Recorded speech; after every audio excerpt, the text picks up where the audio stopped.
3 বছর আগে বলেছিলেন সমান উচ্চতার ছেলে পেলেই বিয়ে করবেন মৌসুমী হামিদ। সমান উচ্চতা না পেলেও কম উচ্চতার একজনকে বিয়ে করছেন এই অভিনেত্রী। লাক্স তারকা খ্যাত মৌসুমী হামিদ এরই মধ্যে বিয়ের আনুষ্ঠানিকতা শুরু করেছেন। ঢাকার বসুন্ধরা আবাসিক এলাকায় বাসার ছাদে গায়ে হলুদের অনুষ্ঠান সম্পন্ন করেছেন।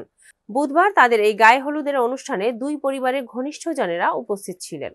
শুক্রবার তাদের বিয়ের আনুষ্ঠানিকতা সম্পন্ন হবে, এ খবরটি নিশ্চিত করেছেন মৌসুমী হামিদি।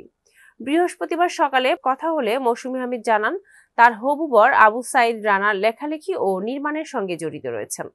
মৌসুমী বলেন, আমার গায়ে হলুদ হলো, খুব ছোট্ট করে বাসার ছাদে এই আয়োজন করেছি।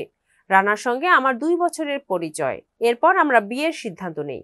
দুই পরিবারের সঙ্গে কথা বলি, সবার সম্মতি নিয়ে বিয়ের আনুষ্ঠানিকতা সেরে নিচ্ছি।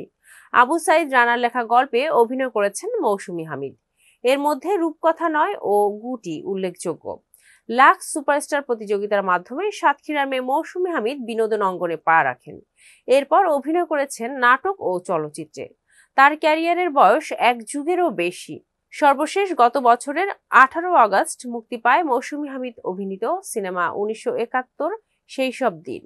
এটি নির্মাণ করেছেন অভিনেত্রী ও নির্মাতা রিদি হক। এছাড়া মৌসুমী হামিদ অভিনীত দুটি সিনেমা মুক্তির অপেক্ষায় আছে।